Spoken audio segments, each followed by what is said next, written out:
It's time for Lefties Losing It. You know, I suspect the White House, or at least its social media team, may be watching the Rita Panahi show. We did a little segment featuring Christmas decorations under the Biden White House compared to Melania's work this year. And what do you know? The White House has just released this very droll before and after video.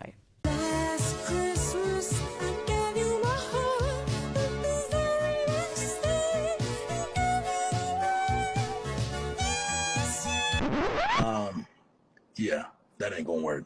I mean, where the fuck should I really even start? I got hoes that I'm keeping in the dark. It's becoming increasingly difficult to separate reality from parody when it comes to Lefties Losing It. If you told me there was a production about a transgender woman with a passion for coal mining who has to fight the patriarchy and entrenched gender norms to succeed, I would have thought, well, you were talking about some sort of Saturday Night Live skit. But it's real and it's on Netflix. This is The Queen of Coal. Really. It's always been my dream to work in the mine. Rodriguez, Carlos, underground. They sent the baggage. Do you feel safe in that work environment? I need a job, not friends.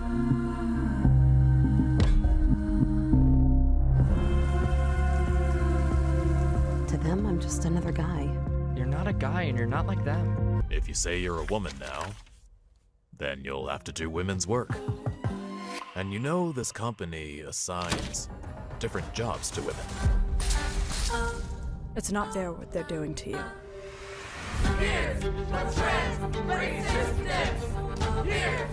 No one can take away what you've earned, Carly. You earned it. It's yours. I'm a miner, Violet. A miner. Look, I'm just thrilled that we have Netflix celebrating fossil fuels, the mining industry that keeps the lights on. Bravo, though I do suspect there'll be some global warming narratives pushed in that production.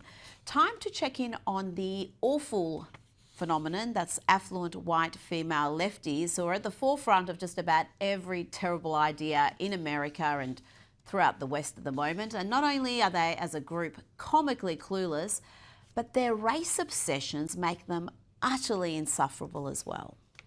I'm going to be honest, I don't feel good about being white every day for a lot of reasons.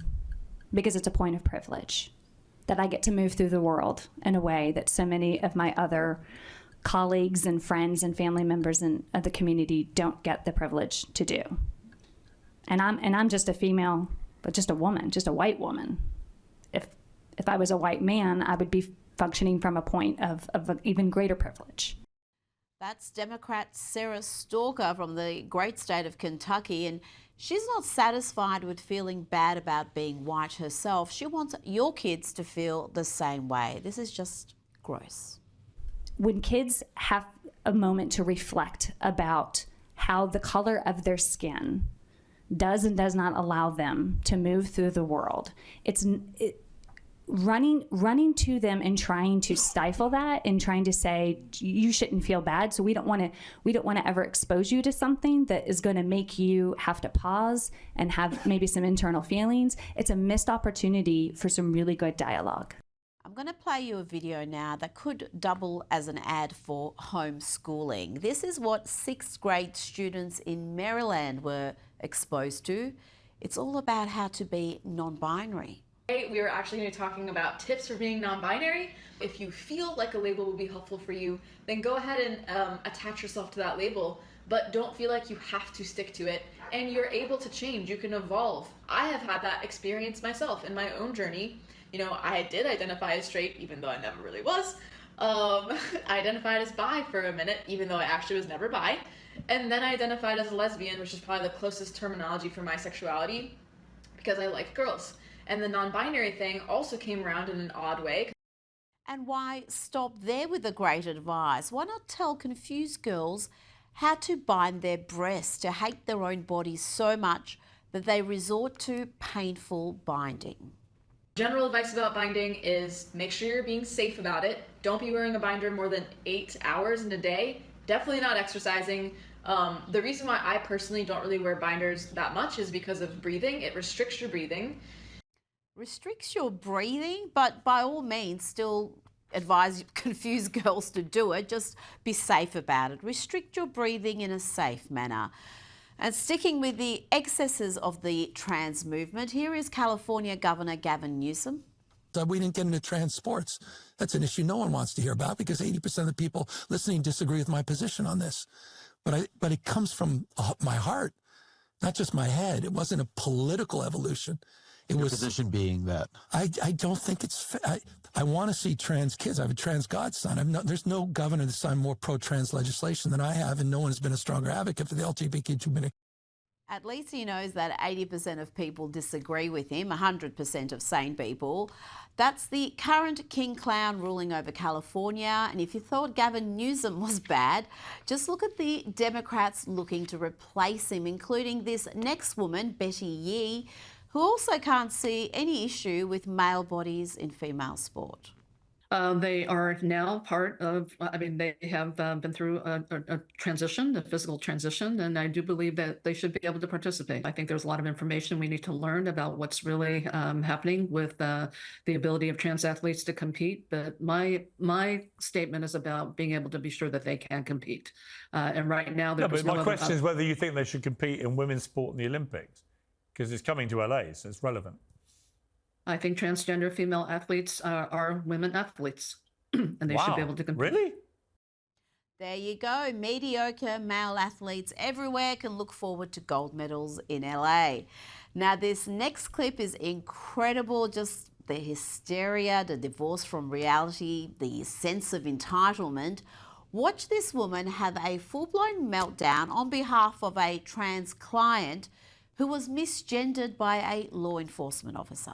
Hey TikTok, can you guys help me spam call the Mon County Probation Office in Monongalia County, West Virginia for being transphobic as I took one of my clients today to the probation office, and he is a trans masc individual, and he went back to do his drug test. And when he was back there, the front desk lady came out and said, she'll be right out. And I politely said, you know, he goes by he, him pronouns. And she looks at me and she says, she has a vagina, so she's a girl. And I was just like stunned. Like, I cannot believe that people are still saying this shit. Like, on the job. And then they wonder why queer people and trans people are not showing up for probation, not showing up for day report, not showing up for drug court, because they're misgendered and met with violent transphobia every step of the way. Violence, misgendering is now violence, and by misgendering I mean stating biological realities. Imagine how privileged you must be to feel entitled to harass folks just doing their jobs because they didn't play along with your delusions. Joining me now is celebrity and royal commentator Kinsey Schofield. Kinsey, we're going to get the Meghan Markle story out of the way first because we've got some political commentary from Hollywood to dive into, and some of it is surprising. But Meghan Markle has finally sent a letter to her father, Thomas, who is recovering in a hospital in the Philippines. Meghan sent the letter through reliable and trusted contacts, and it is said to now be safely in her father's hands. But Kinsey, why send something through the mail? It's been clear for some time that Thomas wants to re-establish contact with his daughter. He wants to meet his grandchildren. I mean, it's one step up from an email, I guess. If my father was having multiple emergency surgeries and losing limbs, I wouldn't be sending a homing pigeon instead of picking up the phone or FaceTime and calling him. Just make a phone call, Meghan. And how are we supposed to take Harry and Meghan seriously going forward when they're at Invictus, cheesing it up and smiling and posing up a storm with these wounded veterans for photographers, when they can't even pick up the phone to call Meghan Markle's father? It tells us that this is all for PR. I think you're 100% right there. This is a PR exercise. Now, Amanda Seyfried, she's an actress. I don't know if many of our audience would be familiar with her work, but she's refused to apologise for calling Charlie Kirk hateful. In fact, The actress has doubled down, telling Who What Where that I said something that was based on actual reality and actual footage and actual quotes. What I said was pretty damn factual, and I'm free to have an opinion, of course. Except Kinsey, she seems to think that Charlie's opinions were hateful, and I can almost guarantee that there is a large gap between what this woman thinks she knows and what the reality is. Yeah, in her initial Instagram post, she alluded to the fact that Charlie brought this on himself, his murder on himself. No one deserves to die for their Disgusting. opinions. We can all look like monsters when we're taken out of context, and she's been in the media long enough to know that. Amanda does have a right to her own opinion, but she risks alienating half the country when she doubles down like this. Charlie's children are without a father today. How would that make her feel? She has children. There is no excuse for that, and her comments aren't helpful.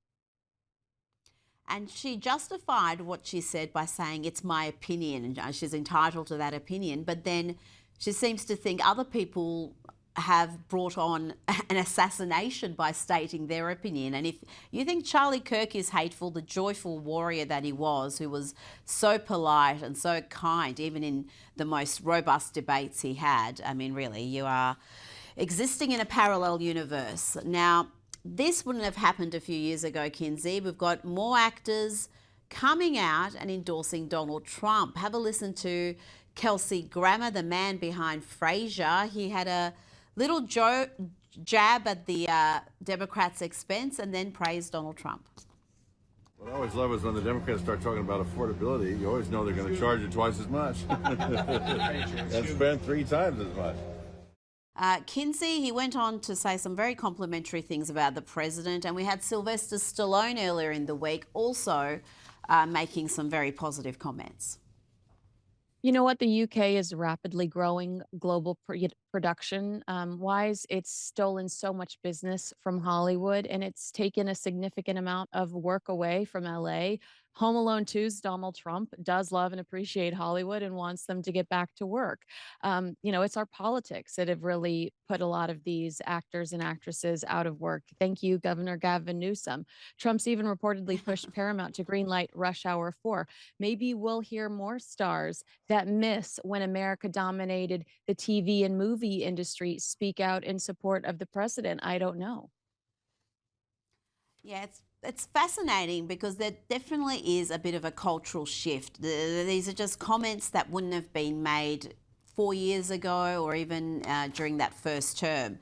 Now to Gwen Stefani, the singer-songwriter, she's been under attack for partnering with a prayer app that is not pro-abortion. Who could have thought that a prayer app would not be pro-abortion, Kinsey? She's a Christian woman. Is she expected to endorse pro-abortion apps? What's the issue here? Exactly. Gwen Stefani doesn't even endorse anything but prayer and meditation throughout these social media posts. Jack Nicholson is pro-life, Kelsey Grammer, who we just spoke about, Justin Bieber, and none of those people have ever shoved that opinion down our throats like the other side. At Christmas, we celebrate a baby sent to save us. That's the reason for the season. So why should personal faith be treated like a controversy? Now let's talk about the Met Gala. Beyonce, Nicole Kidman and Venus Williams have been unveiled as the co-chairs for the 2026 Met Gala. The 3 stars have been tapped to work with industry icon Anna Wintour on next year's event. And Kinsey, the theme is going to be costume art and a celebration between the intersection of the human body and art. It sounds terribly pretentious already. Sounds a little slutty. You know, Nicole Kidman, I'm going to say, is the standout star here. We love Nicole Kidman, but I feel like the Met has taken such a deep decline. And let me just predict right here on your show, this is the first time I'm saying this, Meghan Markle has been trying to make nice with Vogue for favorable coverage and to secure a ticket to the Met Gala with Beyonce on board. That's a realistic option for her. Once the Met Gala goes rent-a-prince and jamfluencer, it becomes completely irrelevant. The Met dumpster fire, more like it. Surely she can get a ticket to that. I mean, everyone seems to be getting a ticket these days. I don't think that's going to be much of a coup for her. Laura Sanchez Bezos is going to be the lead sponsor of the 2026 Met Gala. I guess you can do that after you marry one of the richest men in the world. But has the whole thing kind of lost its luster already? It has. I mean, the ultimate objective originally was to secure some of America's fiercest art dealers and art connoisseurs, and it's now just full of influencers, TikTokers, and Kardashians. So it's not what it once was, but it does seem to be taking an even steeper decline lately. You don't see even couture. It just feels like a silly costume contest. I think it jumped the shark when AOC attended. Remember, I think she had Tax the Rich or something like that on her dress. So I think right then and there, the Met Gala completely lost its luster, jumped the shark, and we really couldn't care less. Though every now and then there's an outfit that is stunning. Kinsey Schofield, we always appreciate you. Thank you so much for your time tonight.